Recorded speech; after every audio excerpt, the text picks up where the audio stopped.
Power and money could always come with respect. I'ma make them love me in life until they love me to death. They say I'm lusting for sex, like someone hustle me wet. But I be thumbing through checks, but stack my money in vest. And stroking your wifey, see her hungry, but she wanting me next. So I hopped up in that room and put the thuggy to fresh. I could dress bummy and flex, I could dress spiffy and rock. Yeah, I'm a stoner that rapper, you can't get this hippie to hop. You out here chasing the fame, distracted by what it do. Instead of making the name and letting the fame come to you. The longer we stay, just the looser we get. You know, like, I'm a different journalist than I was 2 years ago. Different, I don't even know, journalist, media, personality, whatever. I'm a different person than I was 2 years ago. And I'm more comfortable. So like, I'm a little more loose with it now, and I'm a little more honest with it now. And I think that's the strength of trying to build a community and build a career for yourself. And I think more importantly, the audience is really tired. Like, you know when someone lies to you, you can't tell exactly what the lie is, but you know they're lying. Like, it's just like that human, like, it's like an inauthenticity. Yeah, you're like, yo, you're a liar. And yeah, like, and I feel like that is being translated even more so with more video properties where you can actually see the human. Also, our stake in digital, we spend so much time there that we're starting to relearn the space and bring our human traits to the space. So you can see when people are BSing you, and you can see when people are being shook. And I think that that's starting to go by the way. And also, the trend is, you know, we all follow one another. So when that one outlet jumps out and keeps it 100, other outlets see it, and then they follow it, and that becomes a new standard.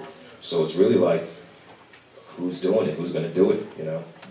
And I think, to add to that, I think we're part of maybe like the first or second generation of, I guess, journalists that can't really hide.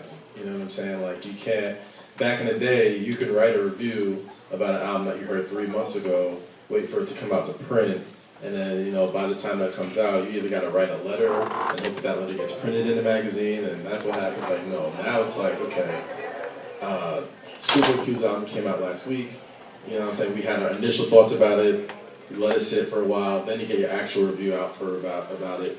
And not only could fans respond to you, but the artists themselves could respond to you. And they know what you look like. And they can find you today. Exactly. It's like, it's going today. So it's like, you know, it's you have to keep it authentic. You have to. Because not only are you can't hide anymore, but the consumer is more savvier than ever. You know what I'm saying? Like, they can find you. They can talk to you directly. They can troll you all day in your mentions if you were wrong about something or right about something. You know, so you have no choice but to keep it authentic if you want to stay relevant, if you want to stay, you know, successful or become successful. Because for a while people thought, oh, being a writer and all that is, you can't really make a living doing that. You can't really do a lot of things doing that. And I think now it's going to get to a point where it's like, no, you can enterprise in a way you've never enterprised before. You can accumulate wealth. You can really make a living in a lot of different ways. And that perspective can translate to TV, to digital, to all these different things just by staying true to yourself and having an authentic perspective about things. Like, you don't have to write about what's popular to actually get value out of that. And I think the more those two things start to intersect in like the next 5 years within that time period, you're gonna see like a lot more prominent voices on a lot more platforms.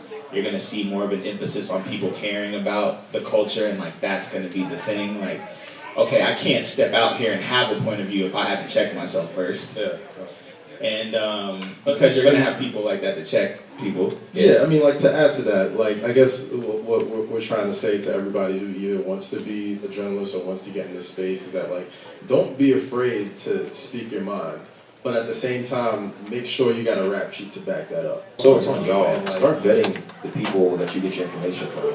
Stop bigging up liars. Stop bigging up people that you know are just in it for the flash. Like, stop, like, we always say, like, we just give you guys, but like I said, it's harmony, right? Like, we're all in it. Like, that's on y'all. Like, so Good Morning America puts out a piece and it's like factually or culturally wrong. Like, that's on y'all. Don't just tweet at them. Like, stop looking at them for your hip hop news. You know what I mean? Like, I'm not to point them out. I mean, if you guys are in here, sorry.